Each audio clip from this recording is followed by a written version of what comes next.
പുത്രന്റെ പരിശുദ്ധാത്മാവിന്റെ നാമത്തിൽ ആമേൻ.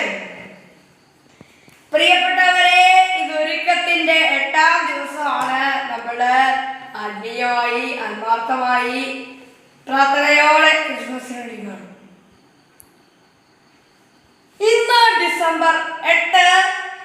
ഇന്നത്തെ ദിവസത്തിന്റെ പ്രത്യേകത, ഇന്ന് മാതാവിന്റെ പരിശുദ്ധ ദൈവമാതാവിന്റെ അപലോൽപക തിരുനാൾ ദിവസമാണ്. ജന്മപാപമില്ലാതെ, അതായത് ആദ്യം പരിശുദ്ധ അമ്മയെക്കുറിച്ച് 4 വാക്ക് ഇന്നത്തെ ദിവസം പറഞ്ഞില്ലെങ്കിൽ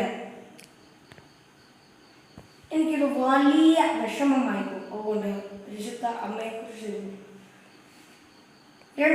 4 വാക്ക് പറയട്ടെ.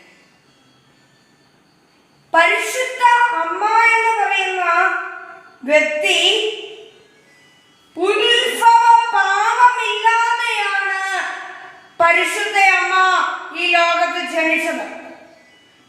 ഉത്ഭവ പാപത്തിന്റെ ഒരു ശുദ്ധി പോലും ഏൽക്കാതെ പരിശുദ്ധ അമ്മ ഈ ലോകത്ത് രക്ഷകന്റെ അമ്മയായി ജനിച്ചു എന്നുള്ളത്.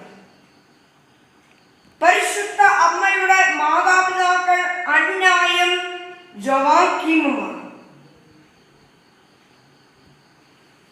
ദൈവകുമാരന്റെ അമ്മയാകുവാൻ ദൈവം നിയോഗിച്ച ആ സ്ത്രീ ഒരു കർമ്മപാപമോ ഇല്ലാതെ ജനിച്ച ഉടലോടെ സ്വർഗത്തിലേക്ക് ആനയിക്കപ്പെട്ട പരിശുദ്ധ കന്യാമറിയം. ആ അമ്മയുടെ എളിമ എന്ന, അനുസരണമെന്ന, വിനയമെന്ന, സ്നേഹമെന്ന മനോഭാവമാണ് ആ അമ്മയെ വിശുദ്ധ ആക്കിയത്, വിശുദ്ധ ജീവിതം നയിക്കാൻ ആ അമ്മയെ പ്രേരിപ്പിച്ചത്. പ്രാർത്ഥിക്കാം. അമ്മ മാതാവേ, വിശുദ്ധ ജീവിതം നയിക്കാൻ ഞങ്ങളെ സഹായിക്കണം. വിശുദ്ധിയോടെ ജീവിക്കാൻ, വിശുദ്ധിയോടെ ചിന്തിക്കാൻ, വിശുദ്ധിയോടെ പ്രവർത്തിക്കാൻ ഞങ്ങളെ സഹായിക്കണം. ഒട്ടും വൈകിക്കുന്നില്ല. അപ്പസ്തോല പ്രവർത്തനങ്ങൾ 10-ാം അധ്യായം 36-ാം തിരുവചനം ഇപ്രകാരം പറയുന്നു.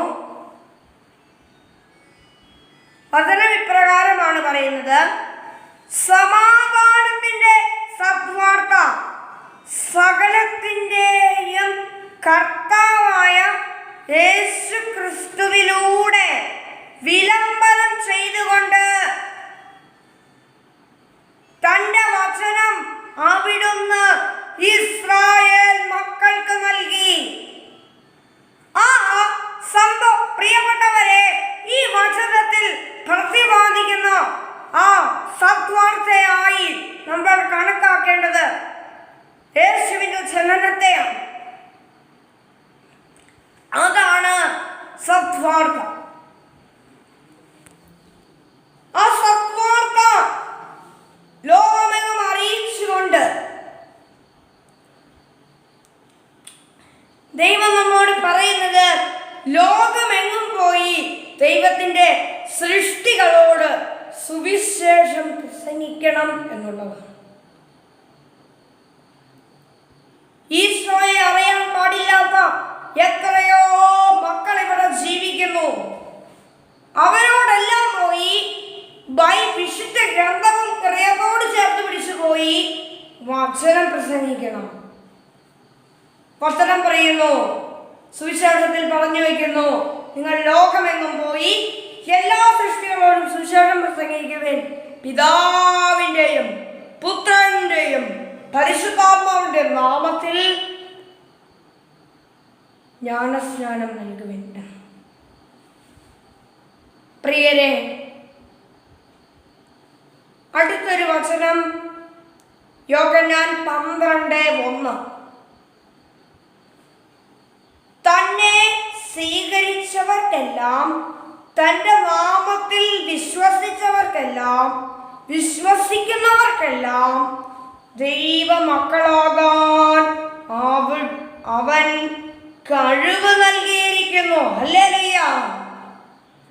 പ്രിയരെ, തന്നിൽ വിശ്വസിക്കുന്ന, യേശുക്രിസ്തുവിൽ വിശ്വസിക്കുന്ന നമുക്കെല്ലാവർക്കും, യേശുക്രിസ്തുവിൽ വിശ്വസിക്കുന്ന നമുക്കെല്ലാവർക്കും ഈശോ ഒരു കാര്യം നമ്മളോട് പറയുകയാണ്.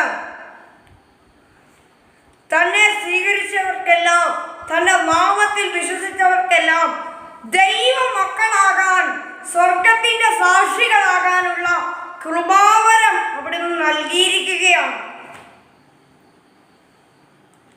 നമുക്ക് ഉരുവിടാവുന്ന ഏറ്റവും നല്ല സുഗന്ധ ജപം, ഏറ്റവും വലിയ സുഗന്ധമാണ് എൻ്റെ കുഞ്ഞുണ്ണീശോയെ, നിന്റെ സ്നേഹത്താൽ ഞങ്ങളുടെ ഹൃദയങ്ങളെ നിറയ്ക്കണം. പ്രിയപ്പെട്ടവരെ, നമുക്ക് പ്രാർത്ഥിക്കാം.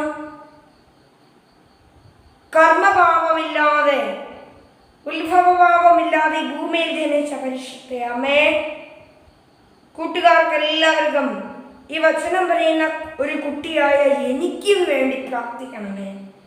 അമ്മയുടെ മാധ്യസ്ഥം ചൊല്ലി ഓരോ നന്മ നിറഞ്ഞ മറിയമേ നമുക്ക് ചൊല്ലി പ്രാർത്ഥിക്കാം.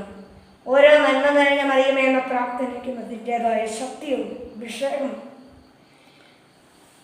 നന്മ നിറഞ്ഞ മറിയമേ സുസ്ത്രീ, കർത്താവ് അങ്ങയുടെ കൂടെ, സ്ത്രീകളിൽ അങ്ങ് അനുഗ്രഹിക്കപ്പെട്ടവളാകുന്നു. അങ്ങയുടെ ഉദരത്തിൻ ഫലമായി ഈശോ അനുഗ്രഹിക്കപ്പെട്ടവനാകുന്നു. പരിശുദ്ധ മറിയമേ തമ്പുരാന്റെ അമ്മേ, പാപികളായ ഞങ്ങൾക്ക് വേണ്ടി ഇപ്പോഴും ഞങ്ങളുടെ മരണസമയത്തും തമ്പുരാനോട് അപേക്ഷിച്ചുകൊള്ളണമേ. പിതാവിനും പുത്രനും പരിശുദ്ധാത്മാവുമായ സർവേശ്വര എന്നേക്കും ആമേൻ. പ്രിയപ്പെട്ടവരെ, ഒരു കാര്യം സൂചിപ്പിച്ചുകൊള്ളട്ടെ. ഇന്ന് പരിശുദ്ധ അമ്മയുടെ അപലോത്ഭവ തിരുനാളായതുകൊണ്ട് അമ്മയുടെ സ്തുതിക്കായിട്ട് ഒരു 5 ത്രേന്ത്യയുള്ള മാതാവേ എന്ന ജപം നമുക്ക് ചൊല്ലി കാഴ്ചവെക്കാം. എൻ്റെ അമ്മേ, എൻ്റെ ഈശോയെ, എൻ്റെ അമ്മേ, എൻ്റെ ആശ്രയമേ, എൻ്റെ ഈശോയെ എന്ന ഒരു സുഗന്ധ ജപം നമുക്ക് അമ്മയ്ക്ക് വേണ്ടി ഉരുവിടാം. ആമേൻ. ദൈവം